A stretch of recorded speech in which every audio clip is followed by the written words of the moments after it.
Değerli YouTube izleyicilerim. Bugün sizlere MiG 2024 suallarının izahını vereceğim. Daha doğrusu izahının devamını vereceğim demeliyim. Çünkü bu video birden 10'a kadar YouTube kanalımda var. Ardını bugün çekeceğim sizler için. Çünkü 2025 çekende söz vermiştim ki artık kanalımda olan diğer videolarda, yarım kalan videoları tamamlayacağım. Böyle mütləq izledikten sonra fikrinizi bildirmeyi, beğenmeyi ve abone olmayı unutmayın ki kanalım daha çok insana fayda verebilsin. Böyle başlayalım 11. sualda. Birinci sual kalsium hidroksidlə ortofosfat turşusunun reaksiyasıdır. Bu suala aid əslində mənim YouTube kanalımda bir geniş izahlı güvən test topusundan bir sual izahı var. Onu burada videonun yuxarı hissəsində qeyd edirəm və yaxud da ki açıqlamalarda link şəklində yerləşdirəcəm. Oradan baxa bilərsiniz. İndi mən bunu sizə rahat yolları necə yaza bilərik və necə saxlaya bilərik onu öğretmeye çalışacağım. Deməli kalsium hidroksid və ortofosfat turşusudur. Mollardan asılı olaraq alınan maddələr dəyişə bilər. İndi burada 4-3 mol verilib. Əvvəlcə hidroksidlərin OH sayılarına baxaq. Deməli 8 hidroksil qrupu var, 9 H qrupu var. Mən burada həmişə necə edirəm? Mən bir yol budur ki, 9-dan deməli 8-ə çıxanda 1 H qalır. Düzdür, 1 H qalırsa demək alınan duzlardan biri normal şəkildə ortofosfat turşusudur, kalsium ortofosfatdır. Yəni biri isə kalsium hidroortofosfat. Yəni alınan duzlarda sadəcə bir hidrogen var anlamına gəlir. Burada da bilirsiniz ki, hidroortofosfat yazanda da bunu da açıqlayayım ki, turşu qalığı neçə hidrogen itirirdisə o qədər valentlik göstərirdi. Burada da turşu 2 hidrogen itirdiğində turşu qalığı 2 valentli olur. Burada da bu məlumat olaraq vermək istədim. Və yaxud da ki, necə bilə bilərsiniz? Başqa bir yol. Baxırsınız, demək alınan duzlarda 4 kalsium və 3 PO4 qalığı olmalı toplayanda. Burada görürsünüz 3 PO4 qalığı var, 4 kalsium var. Belə də baxa bilərsiniz. Deməli, aşağı hissədə digərini yazsam, kalsium hidroksid bu səfər 2 mol, ortofosfat turşusu isə götürülüb 3 mol. Burada da yine 4OH, 9H çıxanda 5H qalır. Yəni alınan duzlarda 5 hidrogen olmalıdır. Burada da baxsaq, deməli kalsium biri hidroortofosfatdır, digəri isə kalsium dihidroortofosfat olacaq. Belə, yəni toplam baxsaz 1 hidrogen burada, 4'ü burada 5. Bu şəkildə tapmış oluruq. Və yaxud da bayaq dediyim yolla burada 2 kalsium olacaq alınan duzlarda və 3 PO4 qalığı görməlisiniz. Burada da gördüyünüz ki 3 PO4 qalığı olur. Belə ki, növbəti 12-yə. İkinci sualda deməli oksigen qazı verilib və bu oksigen qazının həll olmasına temperatur və təzyiqin təsiri mövzusu ilə bağlıdır bu sual. Deməli burada nəyə fikir verəcəyik? Biz bilirik ki, oksigenin qazının həll olması, yəni K-sı təzyiqlə düzdür, ancaq temperaturla isə tərs mütənasib asılıdır. Yəni temperatur nə qədər kiçik, təzyiq nə qədər böyük olarsa, həll olma o qədər çox olur. Burada əvvəlcə mən istəyirəm ki, x, y arasındakı münasibətə baxaq. X, y burada deməli temperaturlar eyni olduqda həll olma əmsallarına baxın. Ən böyük həll olma K3-də, sonra K1, sonra K2-də olur. Deməli baxırıq ki, K1, K2, K1-in həll olması K2-dən daha böyükdür. K1-in həll olması eyni şəraitdə K2-dən daha böyükdürsə, o demək ki, yəni x-dəki təzyiq y-dən deməli nədir? Daha böyük olacaq. Ona görə x böyükdür y-yə. Yəni burada rəqəm də qoya bilərsiniz. Tutaq ki, temperaturu 10 götürün, belə deyək, ağlınızda saxlamaq üçün. Təzyiqi də məsələn, burada deməli təzyiq 10-dur, burada 5-dir, belə düşünək. Misal üçün 10 götürməyə ümumiyyətlə məsələn, tutaq ki 8 olsun, fərq etməz. Hər hansı bir rəqəm mən burada sadəcə məsəl üçün yazıram. Deməli x böyük oldu y-dən. Sonra baxırıq, deməli nə ilə nə arasındakı münasibətə? A ilə B arasındakı münasibətə. A ilə B arasındakı münasibətə baxanda baxın, burada ən rahat olsun nə edə bilərsiniz? Eyni təzyiq şəraitində baxın, eyni təzyiq götürdükdə hansının həll olması daha böyükdür? Baxırsınız, K3-ün həll olması daha böyüksə biz nə demişdik? Demək, həll olma, qazların həll olması, temperaturlar tərsdir. Əgər K3-ün həll olması K1-dən daha böyükdürsə, bu demək ki, B daha aşağı temperatura malikdir. Yəni burada A demək böyük olacaq B-dən. Çünki demişdik ki, nə qədər temperatur aşağıdırsa, o qədər deməli həll olma yüksək olur. Ona görə də burada cavab olur. X böyükdür y, böyükdür b-dən. Bu şəkildə irəliləyirik. 10-cu sualımıza baxaq. 10-cu sualda mən əvvəlcədən reaksiyaları qeyd etmişəm. Burada deməli iki şəkildə irəliləyə bilərsiniz. Məsələn, tənlikləri ya sadələşdirə bilərsiniz 1 mol şəklində. Məsələn, ferrum S2-nin bütün tərəflərini 4-ə bölə bilərsiniz. Sinqoksi 2-yə bölə bilərsiniz ki, x tənqlik tam uyğun gəlsin. Və yaxud mən nə edirəm? Burada 4-a, yəni ferrum S2-nin molunu özüm şərti olaraq 4A şəklində. Bunu x kimi düşünürəm. Bunu da 2B şəklində düşünüb y. Yəni ki, Sonda aldığım A'nın qiymətini 4-ə vuraraq piritin molunu tapacağam. B'nin qiymətini isə 2-yə vuraraq sinqoksin molunu tapacağım. Bu şəkildə də gedə bilər. İndi bu şəkildə getsək, bura deməli 2A olacaq. Burada 8A, aşağı 2B, burada 2B. İndi mən nə edirəm? Burada deməli oksidlərin mollarını toplayıb bərabər edirəm. Deməli 5-ə. SO2-lərin mollarını bərabər edirəm. Deməli neçəyə? 14-ə tərəf-tərəfə çıxıram. Deməli 6A bərabər 9-a, A da bərabər deməli 1.5. A-nı 1.5 tapdım. Nə demişdim? 4A-dır x. Ona görə 4-ü vuram 1.5-ə. Buradan 6x-i tapıram. Deməli bu piritin moludur. Sonra deməli nə edirəm? Birinci fərqi yoxdur hər hansı bir tənlikdə. A-nı yerinə 1.5 yazıram. Yuxarıda tənlikdə 5, 3 plus 2B bərabərdir 5-ə, 2B2, B-də 1-ə. Deməli, x-i alıram mən burada. Deməli, 6, o digərini isə 1 almış oluram. Belə, baxaq 14. 4-cü sualda hidrogen və oksigen qazlar verilib bizə. Burada deməli, birinci baxaq, xlorla reaksiyaya daxil olur. Xlorla reaksiyaya daxil olan, burada deməli bizim hidrogenimizdir. Çünki oksigen bilirsiniz ki, halogenlərlə girməyəcək. Guruldayıcı qazın tərkibinə daxildir. Guruldayıcı qaz dedikdə 2 mol hidrogenlə 1 mol oksigen nisbəti başa düşülür. Və burada da ona görə biz hər ikisini götürəcəyik. Sonra suyu sıxışdırıb çıxarmaqla toplamaq olar. Suyu sıxışdırıb çıxarmaqla suda həll olmayan qazları toplaya bilərsiniz. Dolayısıyla hidrogen də oksigen də suda həll olmadığı üçün biz burada onları götürürük ortaq olaraq. Sonra kükürdlə reaksiyada reduksiya edicidir. Reduksiya nə deməkdir? Elektron versin, müsbətə geçsin. Ən bəsit misal, məsələn, kükürdlə reaksiya girəndə, deməli, hidrogen girəndə nə alınır? H2S, oksigen girəndə kükürdlə SO2. Görək hansı müsbətə gedib? Deməli, hidrogen 0-dan müsbət 1-ə keçib. 1 elektron itirib. Burada bu reduksiya edicidir. Oksigen isə 0-dan mənfi 2-yə gedib elektron alıb, 2 elektron alıb. Ona görə burada reduksiya edici olan hidrogen olacaq. Alüminiumla reaksiya daxil olansa oksigen olacaq. Çünki hidrogen girmir alüminiumla. Ona görə də belə. Gecə 15-ə. 15-ci suala baxsaq, bu sualda deməli verilib bizə dəm qazı ilə oksigen qazı və bunların reaksiyasında deyir oksigen tam sərf olunur. A-nın qarşılığın orta molyar kütləsi verilib 40, x nisbətini tapın. Deməli burada əvvəlcə yazıram mən reaksiyanı. Dəm qazı ilə oksigen qazı girir və nəticədə karbon qazı alınır. Əmsallaşmama apardım. Və deməli baxaq nədir bu? X mol dəm qazı götürülüb, Y mol oksigen qazı götürülür və deyir ki, oksigen tam sərf olunur. Oksigen tam sərf olunursa demək Y mol oksigen girir və burada deməli ondan 2 dəfə çox deməli 2Y dəm qazı girəcək reaksiya və nəticədə 2Y karbon qazı alınacaq. Ümumiyyətlə burada alınan qarşılığın orta molyar kütləsi son qarışıqda həmişə artıq qalan maddə ilə alınan məhsul olur. Burada da artıq qalan maddə x-2y, çünki 2y-dən istifadə etdiyim üçün x-2y dəm qazı var. 2y-də deməli karbon qazı var. Burada iki yolla getmək olar. Ya M-orta düsturu yazırsınız. Burada birinci yolu sizə göstərim. 28 vurulsun x-2y üstə gəlsin 44 vurulsun 2y bölünsün x-2y üstə gəlsin 2y-yə. Bunu bərabər edirsiniz 40-a. Buradan bunlar gedəcək. 28 minus 56y üstə gəlsin 88y bölü x, o da bərabərdir 40 kəsiləcək zaten. Burada bir dəqiqə x yazmaq unuttum. 28x. Burada da hesablamanı aparsam 32y bərabərdir 12x-ə. Deməli, burada hər tərəfi 4-ə bölsək 8y bərabərdir 3x eləyir.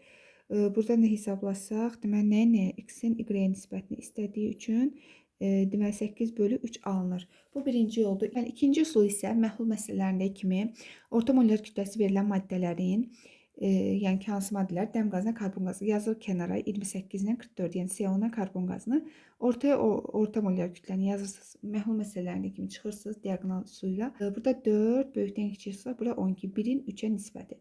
Sonra buradakı molları verilmişdi. Onlar da uyğun şəkildə x-2y bölü 2y bərabərdir 1-in 3-ə. Deməli, burada tapsaq, deməli, 2y bərabərdir 3x minus, deməli, 6y-yə. Buradan da hesablamalı aparsaq, deməli, 8y bərabərdir 3x-ə. Burada da yeni eyni şey alınır. X bölü y bərabərdir 8 bölünsün 3-ə. Bu şəkildə tapmış olursunuz. Burada deməli, ikinci yol daha rahatdır. Əlbəttə ki, imtahanda vaxt azlığını nəzərə alaraq mən sadəcə iki yolda göstərmək istədim ki, İkisini də bilmiş olun və biri yaddan çıxanda o birisini istifadə edə bilərsiniz. 16-cı suala baxıram. 16-cı sualda termit qarışığı ilə xlorid turşusu reaksiyasını burada bizə nəzərdə tutur. Termit qarışığı nədir? Termit qarışığı alüminiumla deməli dəmir 3O4-ün, yəni dəmirin qarşı oksidin reaksiyası nəzərdə tutulur. Burada deməli alınır alüminium oksid və dəmir. Bu reaksiya çox vaxt belə deyim də əmsallaşdırması da düşür. Məsələn, hansı nə qədər götürülübdür? Əsasən deməli alüminium 8, dəmir 3O4 3 mol götürülür və nəticədə 4-ün 9-a şəklində alınır maddələr. Burada deməli termit qarışığı isə alüminiumla təbii ki dəmirin qarşı oksidi. Bu maddələr H-xlorla girsə, alüminium deməli H-xlorla girsə nəticədə alınır nə? Alüminium xlorid və H2. Yəni alınan duzlardan biri alüminium xloriddir. Dəmir 3O4 qarışıq oksid olduğu üçün əgər o H-xlorla reaksiya girsə, yəni dəmir 3O4-ü nə kimi düşünə bilərsiniz? Dəmir 2 oksidin 3 oksidin qarışımıdır. Ona görə bu maddə H-xlorla girəndə həm 2 xlorid, həm 3 xlorid əmələ gəlir və nəticədə su. Ona görə də burada alınan duzlar dəmir 3 xlorid, dəmir 2 xlorid və alüminium xlorid olur. 1, 2, 3 variantını götürürük. Keçək növbəti suala.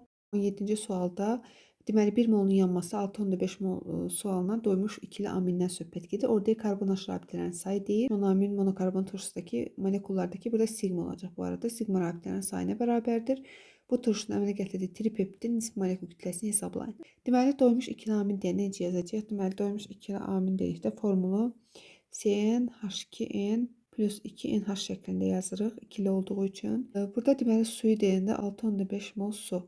6,5 mol su, 6,5 vursanız 2-yə 13 hidrogen atomu demək. Deməli, maddənin tərkibində 13 hidrogen atomu var. 2n plus 3 bərabərdir 13-ə, n də bərabərdir 5-ə. Deməli, maddələrimizin formulu C5H deməli 12 NH şəklindədir. Bu bizim ikili aminimizdir. Burada karbon H rabitələrdə NH-ı saymırıq burada hidrogen, çünki o azotla birləşir. Bizə karbon H rabitəsi lazım olduğu üçün hidrogen sayı qədər olur. Həmişə 12 götürürük burada. Deməli, karbon H rabitələrinin sayı oldu 12. İndi yazırıq monoamin monokarbon turşusunun formunu CnH2NH2 COH. Ümumiyyətlə sigma rabitə nə demişdim? Mən buna aid videolarımda var yenə. Orada demişdik ki, üzüm maddələrdən sigma açıq quruluşlu maddəsi sigma atom sayının 1 vahid az olur. Burada da atom sayını saysanız baxın 3n plus 4, 3, 7 1 vahiddə az götürsə 3n plus 6 sigma olur. Bu da bərabər götürəcək nəyə? 12-yə, n də bərabər deməli 2-yə. Deməli, onda karbon turşumuz C2H4 NH2 COH olmuş olur. Bu maddənin də əmələ gətirdiyi tripeptid deyəndə tripeptid nədir? 3 amin turşu birləşir. Nəticədə tripeptid yaranır və 2 molda su çıxır. Bu şəkildə yazırıq qısa şəkildə. İndi tripeptidin kütləsini isə bunu ən rahat tapmaq yolu nədir? 3 vur bu maddənin kütləsini hesablayırıq. Bu maddənin kütləsi deməli eləyir neçə? Kütləsi deməli eləyir 89. 3 vuruq 89-a bərabərdir tripeptid plus deməli 36. Buradan da hesablamanı aparsaq 389-a vurub 36 çıxsa alınır deməli 231. Cavab olur burada deməli 231. 18-ci sualdan davam edirəm. 18-ci sualımızda bizə verilən maddə ksiloldur və ksilolun nitrat turşusu əmələ gətirdiyi mononitro ksilolları tapmalıyıq. Bu sual 2023-cü ildə fərqli formada düşmüşdü. Orada xlorlu törəmələrini istəyirdi. Burada isə deməli istəyir bizdən mononitro ksilolları. Baxın, əslində vaxt itirən bir sual ola bilər, amma əgər orta para metalını bilirsiniz və NO2-ni bilirsinizsə daha rahat həll edə bilərsiniz. Ən rahat formada necə yaza bilərik ona baxaq. Orta nə idi? Orta o deməkdir ki, metil qrupları deməli 1 və 2 vəziyyətlərini birləşsin. Yəni ksilol dedikdə benzol halqasına 2 metil radikalının birləşməsi nəzərdə tutulur. Yerlərinə görə də orta para metal olur. Deməli, baxın, burada NO2 qrupunu biz bu vəziyyətlərə yerləşdirə bilərik. Əvvəlcə mən bura yerləşdirdim NO2 qrupunu və adlandırmalara baxacağıq. Adlandıranda bilirsiniz ki, mütləq karbonun birləşdiyi, radikalların birləşdiyi karbonların nömrəsinin cəmi kiçik ədəd olmalıdır. Həmişə buna fikir verməlisiniz. İndi baxın, birinci maddəni adlandırsam, əvvəlcə kiçik radikallar 1,2 dimetil birinci vəziyyətdə. Mən elə bir maddə üzərində göstərəcəm bunu sizə. 1,2 dimetil 3 deməli nitro olur bizim benzol. Birinci maddəmizin adı bu. Sonra mən NO2 qrupunu buradan götürdüm, yerləşdirdim bu vəziyyətə. İndi adlandırsam 1, 2, 3, 4. Bu səfər 4-ə düşdü. 1, 2 dimetil 4 nitro benzol. İndi hər dəfə bu sözü yazmaya da bilərəm. Nəysə yazım, qarşılıq düşməsin. Sonra NO2 qrupunu mən buradan götürüb qoyacağım bura. və adlandırmalara baxacağam. Deməli 1, 2, 3, 4, 5, 6 belə də adlandıra bilərsiniz. Tutaq ki deyirəm. Onda rəqəmlərə baxaq. 1, 2 dimetil, 5 nitrobenzol olsaydı. Bir də var, başqa cür necə adlandıra bilərsiniz? Baxın, bir də buradan başlaya bilərsiniz. 1, 2, 3, 4, 5, 6. Bizə hansı düzgündür? 1, 2, 4 olan. Çünki həmişə demək qayda nədir? Baxın, bu rəqəmlərin cəmi kiçik ədəd olmalıdır. Ən kiçik hansısa onu götürməlisiniz. Burada məsələn baxın 1, 2, 5-in cəmi təbii ki 1, 2, 4-dən böyük olduğu üçün kiçiyi götürməli. Yəni yenə 3-cü variantı yerləşdirsəm 1, 2 dimetil, 4 nitrobenzol olur. Bu da yuxarıdakı ilə eyni şey olur. Ona görə bunların ikisini bir götürsünüz. Dördüncü variantda nə ola bilərdi? NO2-ni əgər biz bunları bir dəqiqə götürək, bir daha yazmayım maddəni. Mən bu səfər NO2-ni götürüb bura yerləşdirsəm və adlandırsaq görək nə olur? Kiçik olmalıdır rəqəmlərin cəmi. 1, 2, 3, 4, 5, 6. Bu səfər olur deməli 1, 2 dimetil, 3 nitrobenzol. Bu da bu maddə ilə eyni şey olduğu üçün onu götürmürəm. O zaman yəni burada sadəcə 2 belə variantla nitroksil almış olur. Yəni mononitroksillərin sayı 2 olur birinci variantda. Sonra keçirəm növbətiyə. Bu laf burada qalsın. Yaxud da bunu silək. İndi bu səfər meta vəziyyətdə yazıb baxaq. Bu səfər biraz istəyirəm ki, bu maddəni mən böyük çəkim sizin üçün. Biraz çox böyük oldu sanki. Deməli, meta dedikdə, baxın, meta dedikdə 1-3 vəziyyətinə birləşir bizim metil qrupları. İndi NO2 qruplarını yazaraq baxacağım. Məsələn, NO2 qrupunu baxın, buraya yazdım mən. Və başlayıram adlandırmağa. 1, 2, 3, 4, 5, 6. Bu maddənin adı nə olacaq? Maddənin adı olacaq 1, 3 dimetil, 2 nitrobenzol. Birinci maddəmizin adı bu. Sonra NO2 qrupunu mən gətirdim, qoydum bura. Bura qoysam adı nə olacaq? Yenə bu şəkildə adlandırma aparırsınız buradan bura. 1, 3 dimetil, 4 nitrobenzol. Hələ ki adlar fərqlidir. Deməli, fərqli maddələr alınır. Sonra mən NO2 qrupunu buradan sildim, qoydum bura. Bunu adlandırsam. 1, 2, 3, 4, 5. 1, 3, 5. Bu variant ola bilər. Bir də 1, 2, 3, 4, 5, 6. Hər tərəfdən eynidir bu. Yəni, hardan baxsanız eyni olduğu üçün. Mən burada elə bir adı götürəcəm. 1, 3 dimetil, 5 nitrobenzol. Deməli, baxın, hələ ki 3 fərqli maddə alınıb. Deməli, 3 törəmə alına bilir. Növbəti burada mən NO2-ni buraya yazıb baxsam. Yəni, yaxın tərəfdən nömrələyəcəm. Çünki belə baxın, daha böyük alınır. Belə getsəm. 1, bunları silsək. Bu nömrələr yəni şərt edərdi və dəyişə bilərsiniz bunları. Vəziyyətə görə 1, 2, 3, 4, 5, 6. Deməli, olur 1, 3, 4 nitrobenzol. Yəni 2-dəki variant alınır. Fərqli cür yazsaydım çox böyük alınacaqdı. Deyəsiniz ki, fərqli gedin. Onda rəqəmlər çox böyük alınır. Ona görə mən elə bu variantı götürürəm. 1, 3 dimetil, 4 nitrobenzol. Bu da 2 ilə eyni olduğuna görə sadəcə burada 3 törəmə aldıq. Sonra keçirik paraya. İndi bunları silək və para yazaq. Para nədir? 1, 4 vəziyyətdə. Həmişə daha yadda saxlamaq üçün deyir ki, para, yəni tam elə bilin ki, parası kimi düşünün də. Yəni bilmirəm dediyim nə dərəcədə anlaşılır. Yəni tam belə qarşı-qarşıya dururlar onda. Həmişə parada belə yadsa saxlaya bilərsiniz ipucu olaraq. İndi burada adlandırmamıza baxaq. NO2-ni mən qoydum bura və başlayıram adlandırmağa. Demək, bura qoysam, rəqəmləri həmişə kiçik tutmağa çalışıram burada. 1, 2, 3, 4. Bir dəqiqə bu rəqəmləri silək, təzədən adlandırmam lazım. 1, 2, 3, 4, 5, 6. Belə nömrələsəm olur. 1, 4 metil. Mən yazmamaq üçün 1, 4 metil 2 NO2 olur hələ ki. Bir cür nömrələsəm, bu səfər belə getsəm, nə olur? Belə getsəm də, deməli olur, rəqəmlər bu səfər 1, 4, yenə eyni şey alınır da buradan, yəni 1, 4 metil, yenə 3, bu səfər NO2. Rəqəmlərin göstər cəmi böyüdür, bu olmaz o zaman. Başqa cür getsəm də daha böyük olmuş olur. Ona görə bu maddənin adını nə adlandırırsınız? Birinci variantda 1, 4 dimetil, 2 nitrobenzol. Hələ ki bir dənə maddə var. Başqa cür necə hara qoymaq olar? Bu səfər NO2-ni bura qoysam və yaxın tərəfdən nömrələsəm. Deməli 1, 2, 3, 4, 5, 6. Baxın, bura qoysam 1, 3, 1 daha doğrusu 4 metil, 3 NO2 olur. Başqa variantlarda adlandırmağa baxıram. Belə getsəm 4, 5, 6. Belə getsəm 1, 4 metil olur, ancaq 2 NO2 olur. Yenə aşağıdakı, yəni birinci maddəni alıram. Yəni mənə ən düzgün hələ ki gəlir 1, 4 dimetil, 2 nitrobenzol, yəni yenə eyni maddə alınır. Növbəti bu tərəfə qoyub yenə baxsam, bu para olduğu üçün, yəni ki bütün istiqamətlərdə eyni olduğu üçün sadəcə bir maddə alacaq burada. Yenə baxaq, yenə nömrələyəm. Təbii ki buradan bura gəlməkdənsə mən buradan getməyi daha üstün gördüyüm üçün. Yenə alındı, yəni 1,4 dimetil 2 nitrobenzol hələ ki yeni şey alınır. Başqa cür getsəm necə gedə bilərəm? Belə getsəm çox böyük rəqəm alınır. Deməli belə gəlsəm yaxşı 3, 4, 5, 6. Belə gəlsəm baxın 1,4 dimetil 3 nitrobenzol. Mən yenə kiçik rəqəmi götürəcəyim üçün burada 2 nitro vəziyyətini götürəcəm yenə. Son olaraq deməli NO2-mizi bu hissəyə qoysaq, deməli və adlandırsaq 1, 2, 3, 4, 5, 6. Yenə baxın eyni şey 1,4 dimetil 2 nitrobenzol alınır. Qısacası 3-cü variantda sadəcə bir belə deyək də törəmə alınır. Yuxarıda nə idi? Burada 2, burada 3, burada 1. Bu testin cavabı düzdür. Biraz həlli çox uzun getdi. Hardasa 8 dəqiqəyə, 9 dəqiqəyə yaxın. Amma sırf burada mən izah etdim. Yəni bu siz imtahanda daha tez yaza bilərsiniz. Sırf izah oldu, biraz dəqiqəsi çox oldu. Amma ümid edirəm ki, bu sizə burada bu izahlar daha aydın olar. Çünki miqdar çox düşdüyü üçün önəm vermək istədim. Keçək növbətiyə.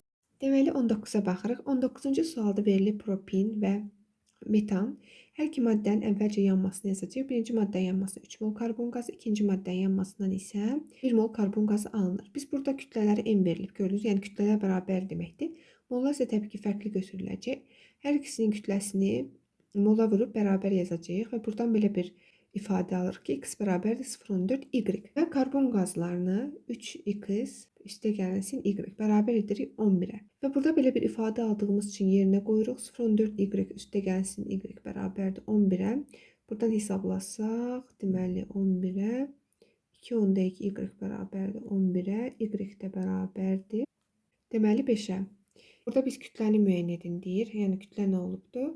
Kütləni tapmaq üçün də y5 tapdıqsa, hər hansı birinin deməli y metana aiddir. 16-nı vursam 5-ə, yəni çünki bunlar mənə ikisi də m verirdi də. Ayrı-ayrılıqda eyni kütlə idi. 16-nı 5-ə vursam, necə deməli 80. Deməli hər ikisinin kütləsi ayrı-ayrılıqda 80, toplam isə yəni 160 olub. Burada sadəcə bir dənəsinin kütləsini istədiyinə görə 80 cavabını alırıq.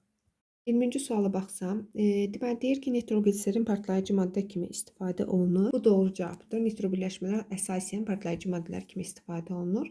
Metanol spirtli içkilərin hazırlanması istifadə olunur. Xeyr. Metanol zəhərli maddədir. Ona görə metanol yox, etanol deməli spirtli içkilərin hazırlanması istifadə olunur. Etil spirti deyirik müəyyən faizlə.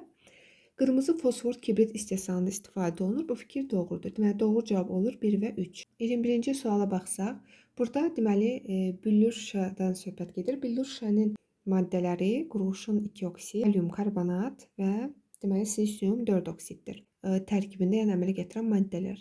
Burada deyir ki, Y maddəsini A ilə əvəz etdikdə kimyəvi şüşə alınır. Kimyəvi şüşədə nədir?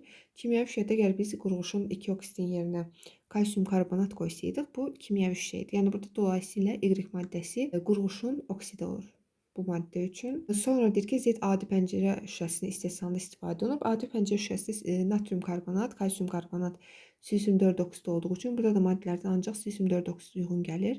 Deməli Z maddəsi odur. O zaman Y maddəsi də kalium karbonat olmuş olur. 22-ci suala baxsam, bu sualda deməli kimyaçı laboratoriyada kalsium karbonat və ammonium karbonat duzlarını bir-birindən necə fərqləndirə bilər? Birinci gəlir suda həll etməklə. Bəli, bu düzgündür. Çünki kalsium karbonat çöküntüdür.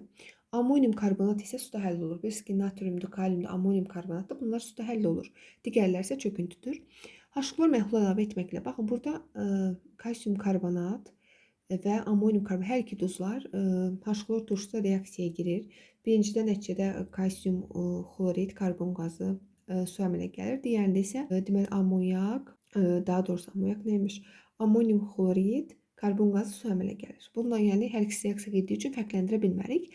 Natrium hidroksid məhlul əlavə etməli. Bu da düzdür. Çünki kalsium karbonat çöküntüdür. Biz demişik ki, çöküntü halında duzlar qərəvlərlə reaksiyaya girmir. Ammonium karbonat isə reaksiyaya girə biləcək. Hətta təyinli reaksiyalardan biridir. Burada çünki deməli nə əmələ gəlir? Amonyak əmələ gəlir. Ammonium deməli hidroksid əmələ gəlir. O da amonyak, su və deməli natrium karbonat şəklində maddəmiz əmələ gəlir. Bu da amonyak kəskinliyinə görə fərqlənir. Ona görə də burada deməli ayıra bilirik. Ona görə cavab olur 1 və 3. 23-cü suala baxıram. 23-cü sualda verilib fosfor 5 oksid. Bu da məşhur reaksiyalardan biridir artıq. Qaynar soyuq illik vəziyyətlər verilir. Biz bilirik ki, qaynar olduqda ortofosfat turşusu əmələ gəlir. Soyuq olduqda deməli metafosfat turşusu əmələ gəlir. Daha sonra ilıq olduqda isə pirofosfat turşusu əmələ gəlir. Və yuxarıda reaksiyalarda nə görürük? Biz bilirik ki, ortofosfat turşusu tədricən suyunu itirdikdə çevrilir. Deməli pirofosfat turşusuna, pirofosfat turşusu da süni nitritə çevrilir. Deməli metafosfat turşusu. Yəni belə düşünün də, sanki qızdırdıqda tədricən qaynardan ılığa doğru çevrilmə baş verir. Burada da 1-2-3 maddələri müəyyən edin. Burada ortofosfat uyğun gəldi X-ə. Deməli HPO3 uyğun gəldi. Burada Z. Digərdə ən sonuncuda pirofosfat da uyğun gəldi. Deməli Y-ə. Bu şəkildə tapmış olursunuz. Növbəti 24. Deməli 24-ə baxırıq. Burada metanın oksidləşməsi verilir. Bilirsiniz ki, metan katalizator və temperaturdan asılı olaraq müxtəlif cür oksidləşə bilir. Ümumiyyətlə metan deməli oksidləşən zaman tək bir maddə əmələ gəlirsə, bu deməli metil spirtidir. Çünki orada heç bir su falan əmələ gəlmir. Y vəziyyətinin isə hansının aldehid, hansının turşu olduğunu müəyyən etmək üçün aşağıdakı cədvələ baxmalıyıq. Yəni ki, Y vəziyyət qarışqa turşusu da ola bilər, aldehid də ola bilər. Üçünə oksidləşmədən bu maddələr alınır. İndi aşağıda verib X-i biz müəyyən etdik ki, bu maddə deməli spirtdir. Spirt oksidləşən zaman çevrilir deməli aldehidə. Sonra Y oksidləşəndə karbon qazı verilibsə, bu təbii ki, qarışqa turşusudur ki, oksidləşəndə bizə karbon qazına çevrilir. Sonra Z-dəki aldehiddə, aldehid də oksidləşəndə çevrilir deməli turşuya. Bu qarışqa turşusuna çevrilir. Bu şəkildə maddələr tapmış oldu. 25-ci suala baxıram. Deməli bu sualda baxın, verilib etanol, etanal, etan turşusu. Bu maddələrdə karbonun vəziyyətinə biz baxacağıq. Bu səhv eləmirəmsə 2025 izahlarında mən bu suala rast gəldim. Yəni bu tip suallar çox düşür. Əvvəlcə maddəni yazırsınız. Etanol, yəni etil CH2OH, etanal, aldehid, sonra etan turşusu isə karboksid qrupu var. Siz burada birinci karbonlara fikir verməyəcək. Çünki hamısı mənfi, dəyişmir. Burada dəyişən ikinci, daha doğrusu düzdür, funksional qrup olaraq birinci karbon, amma yəni ki, burada siz sadəcə funksional qruplara köklənirsiniz. Bu tip suallarda. Deməli, baxın, burada biz necə demişdik? Ümumiyyətlə, yadınızda saxlayın ki, spirtlərdə qayda nədir? Spirtlərdə OH qrupuna birləşən karbon yanındakı hidrogenin bir vahid az və mənfi şəkildə oksidləşmə dərəcəsi göstərir. Yəni 2-dirsə bu mənfi 1 olur.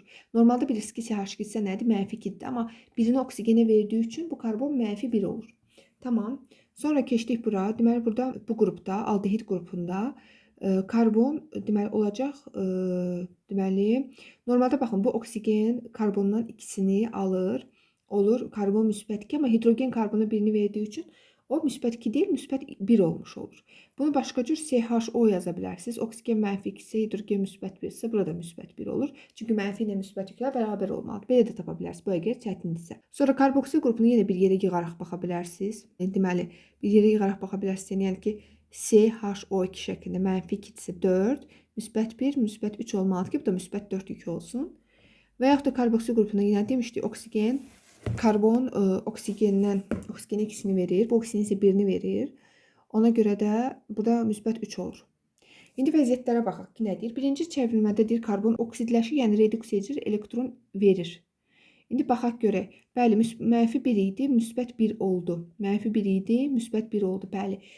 Deməli burada elektron nədir? Elektron verdi. Yəni 2 elektron vermiş oldu. Yəni burada o reduks edici, bu düzdür. İkinci çevrilmədə karbon oksidləşdiricidir. Xeyr. Karbon müsbət 1-dən müsbət 3-ə gedir. Daha da müsbətə doğru gedirsə, elektron mənfi 2-dir. Yəni müsbətə gedirəmsə, mən dolayısıyla elektron itirmiş oluram.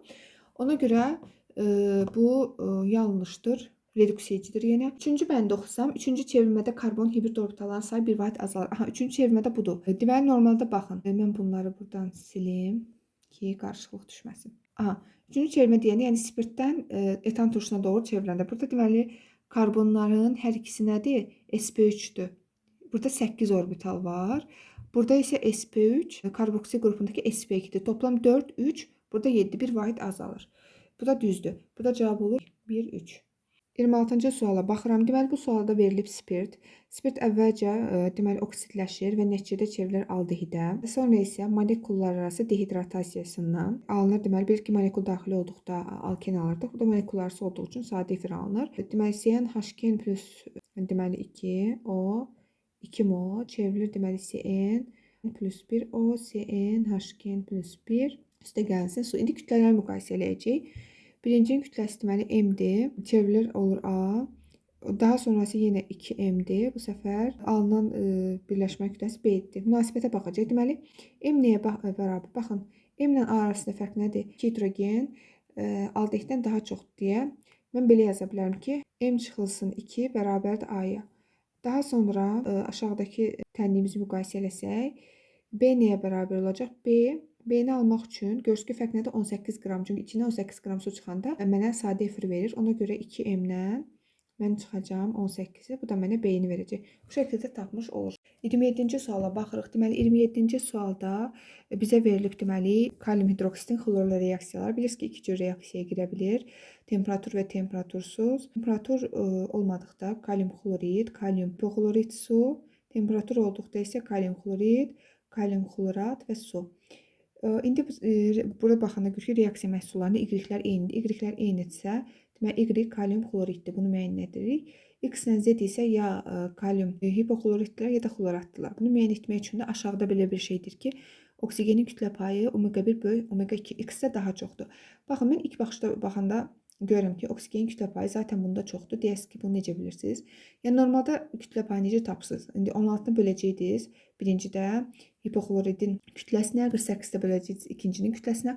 Bu vaxt itkisidir. Bunu necə daha fərqli tapmaq olar bu tip birləşmələrdə? Baxın, kalium xlorat hissələr eynidir. Sadəcə oksigenlər fərqlidir. Hansında oksigen daha çox pay tutur? Gözlə görəndə də görürük ki, oksigen ikincidə daha çoxdur. Yəni 48-dir, yuxarıda 16-dır. Onda hansında daha çox pay tutacaq oksigen? Kalium xloratda. Ona görə elə omega-1 də budur, yəni X də budur. Buna məxsus, yəni X bu maddədir. Z də onda kalium hipoxlorid olmuş olur. Yəni bu şəkildə daha rahat tapmış olarsınız. 28-ci suala baxsaq, 28-ci sualda deməli, ağ fosfor molekulunda rabitə əmlə gəlməsi iştəqli elektron sayı aşağıdakı maddə molekulların rabitə edən elektron sayına bərabərdir. Aha. Ağ fosforu yazsaq, bu şəkildə quruluşunu yazaq. Gördüyünüz kimi hər fosfordan 3 rabitə çıxır. Hər fosfor, yəni 4 fosfor hərəsi 3 rabitə çıxırsa 12 eləyir və yaxud da ki, başqa cür necə tapa bilərsiniz. Başqa cür 6 rabitə var. 6 rabitəyə də 2 elektron sərf olunduğu üçün 12 bu şəkildə tapa bilərsiniz. Yəni ümumiyyətlə rabitə yaranması 12 elektron sərf olunur. Digər maddələrə baxaq. Amonyak deməli NH3-dür bildiyiniz kimi. Burada 3 rabitə var. 3 rabitəni də 2 elektron yaratdığı üçün 6. Bu uyğun gəlmədi. Sonraki kür trioksid. Kür trioksidimizi də yazsaq, demək kür trioksiddə də toplam görürsünüz 6 rabitə var. 2 elektron yaratdığı üçün 12. Bu düzgün gəldi. Siklopropan. Siklopropanımızı da yazsaq. CH2, CH2, CH2. Siklopropanda gördüyünüz kimi, yəni C3H6-dır. Burada 6 hidrogenə karbon haşrasındakı rabitə. Bir də 3, 9 rabitə var. Hərəsinin 2 elektron yazsa 18. Bu uyğun gəlmədi. Etilen. Etilenə baxsaq, etilendə deməli, bəli, 4 karbon H rabitəsi, bir də ortadakılar 6 vur 2, 12 rabitə yaranmasına elektron sərf olunur. Burada deməli cavab olur kür trioksid və etilen. 29-cu suala baxıram. Bu sual tarazlıqla bağlı bir sualdır. Əvvəlcə mən reaksiyamı yazdım. Burada deməli tarazlıqda bilirsiniz ki, qrafikin dayanan nöqtələr tarazlıq qatılıqlarını ifadə edir. Burada da gördüyünüz kimi H2 xlorgin, mən əvvəlcə yuxarı aşağı düşən xəttlərə baxmıram. Sadəcə bir xətt üzərində irəliləyirəm. Burada da yuxarı çıxmıram. Burada irəliləyirəm sadəcə. Baxın. Deməli burada birinci Tau1-dir. Tau1 H2 xlorginin tarazlıq qatılığı 0.2. Xlor qazı üçün isə bu nə qədərdir? 0.8. Bu ilkin Tau1 vəziyyəti üçündür. Əvvəlcə belə məsələlərdə siz reaksiyanın bir tarazlıq sabitini tapırsınız. Deməli 0.2 vur 0.2 böl, burada 2-ni yazmağı unutmuşam, 0.8-in kvadratını. Burada deməli 0.4 bölü 0.64, o da 16'da 1. Tarazlıq sabitini tapdıq.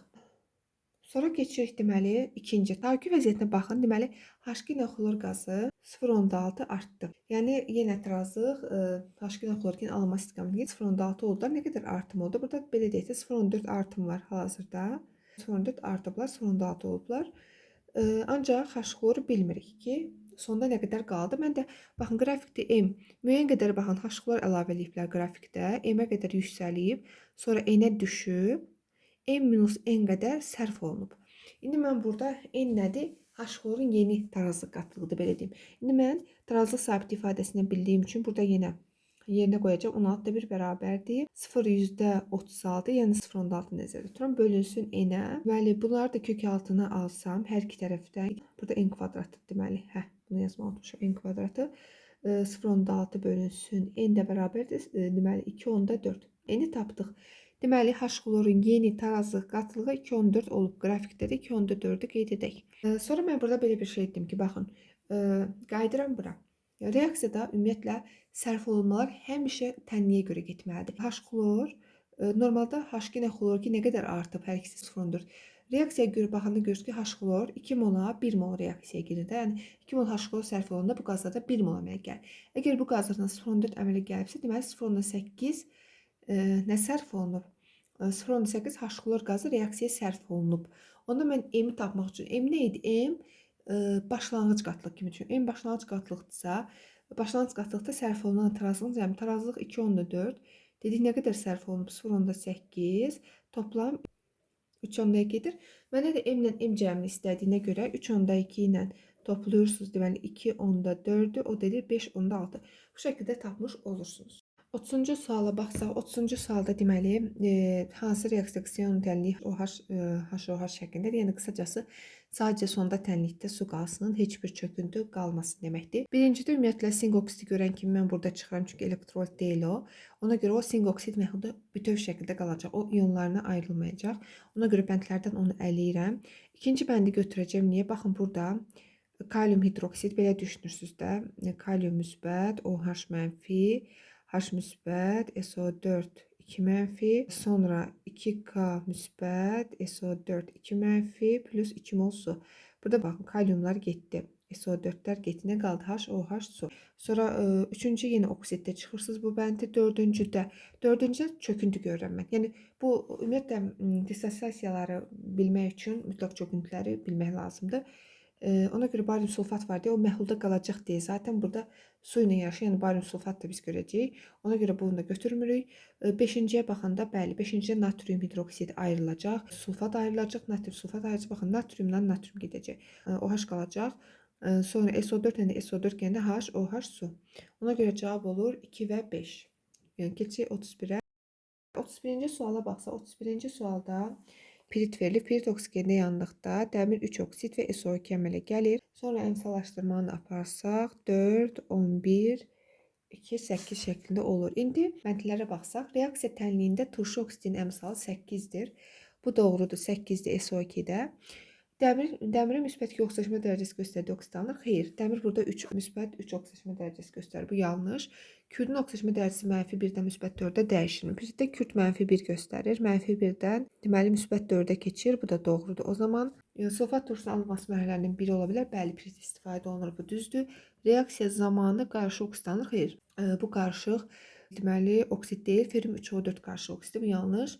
Doğru cavablarımız oldu. Deməli burada 1, 3, 4. Baxsaq 32-yə. 32-ci sualda deməli hər hansı bir metalın nitrat turşusu reaksiyası verilib burada.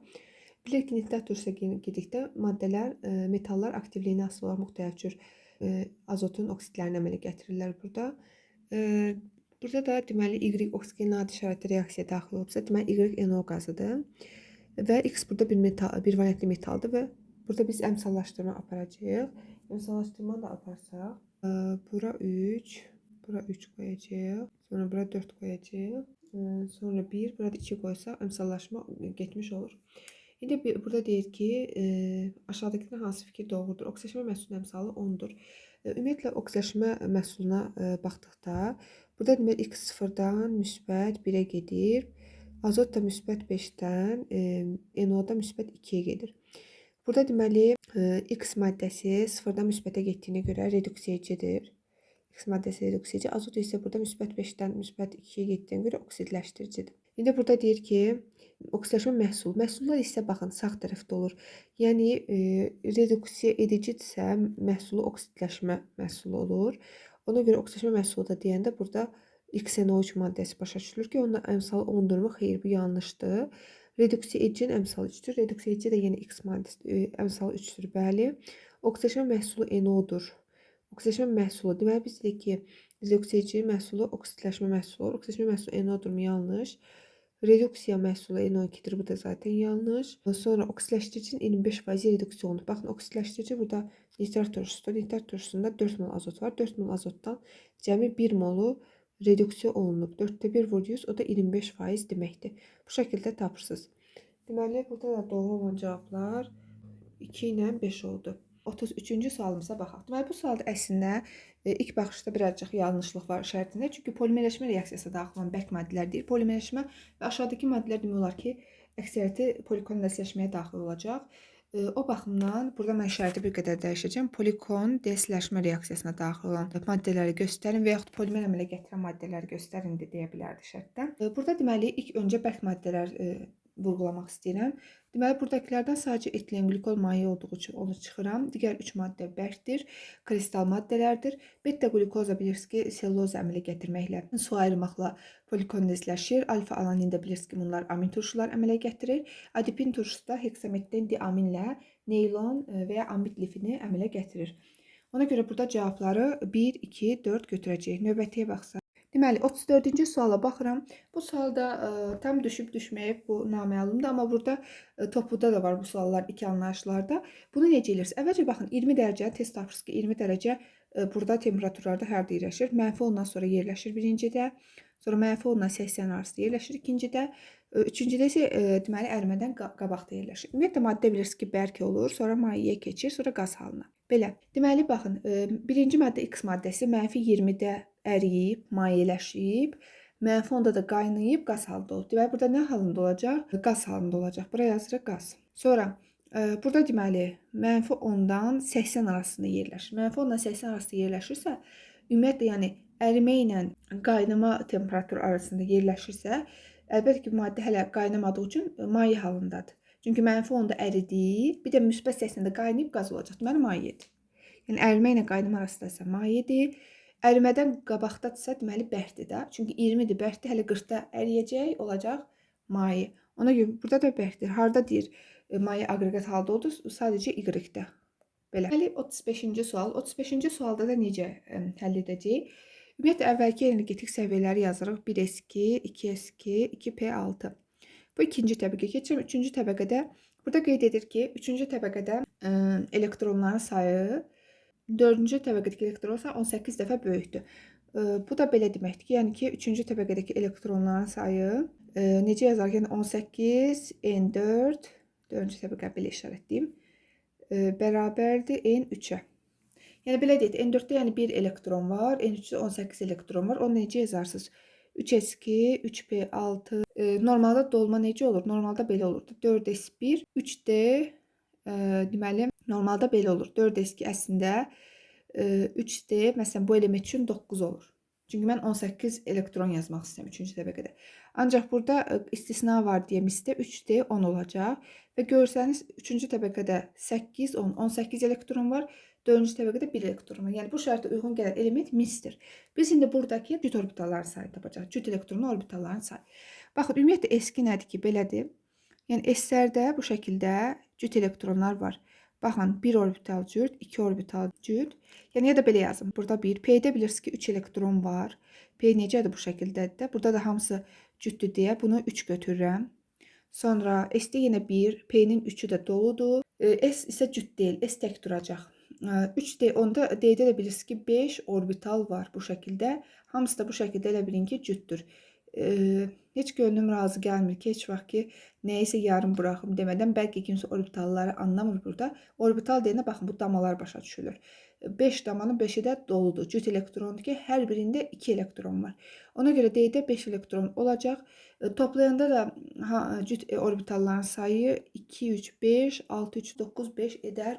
14 cüt elektronlu orbital var. 36-cı suala baxırıq. Deməli, bu tip suallar əslində çətin görürsə də, məntiqini başa düşəndən sonra maraqlı suallardır. Tapmaca deyirəm mən bunları həmişə. Əgər bunların izahını daha çox halda bir videoda görmək istəyirsə, yəni sırf bu mövzuət, zəhmət olmasa yorumlarda mənə bildirin. Onu mütləq sizə izahlı şəkildə daha çox məsələsini sizə göstərəcəm. Başlayaq burada əsas məsələ nədir? Baxın, deməli burada sonda belə bir tənlik verib ki, yuxarıdakı tənliklərdən bu tənliyi alın. Onda biz nə edəcəyik? Baxırsınız bunlara. Birinci başlanğıc son maddələrə baxsın. Məsələn, B3Y başlanğıc maddə olmalıdır. Birinci reaksiyada bəli, B başlanğıc maddədir, amma ikinci reaksiyada Y mənim son maddədir. Onda bu tənliyi edirsiniz, çevirirsiniz və görürsünüz əmsalı 3-dür. Onda bu tənliyi həm çevirirsiniz, həm 3-ə vurursunuz. Belə və bu işarə də dəyişəcək mütləq. Dəyişirsə müsbətsə mənfi, mənfisə müsbət olur. Deməli belə yazırıq ki, 3A üstə gəlsin B. Birinci reaksiyadan işim yoxdur. Mənfi 900-ü öz yerində. İkinci reaksiyanı çevirirəm. 3Y üstə gəlsin 3D. 3A üstə gəlsin 3Y və vururam 200-ü də neçəyə? Deməli 3-ə, o da 600. Sonra tərəf-tərəfə deməli topladıqda burada 3 D-lər gedəcək, 3 A-lar gedəcək. 3Y üstə gəlinsin D, C plus 3Y. Burada da eləyir -300. Bu istilik effekti idi. Entalpiya soruşduğu üçün entalpiya QBV-nin tərsi olduğu üçün 300 olacaq. Deməli, burada suallar qeyd-dəqiq olduğu üçün 36-ya qədər əlimdə var idi PDF şəklində. İnşallah ki, bura qədər bütün suallar sizə aydın oldu. Aydın olmayan sualları yorum yerlərində yaza bilərsiniz. Mən yenidən bəzi yerləri sizə açıqlaya bilərəm. Bura qədər izlədiyiniz üçün təşəkkür edirəm. İnşallah ki, növbəti videolarda görüşərik. Sağ olun.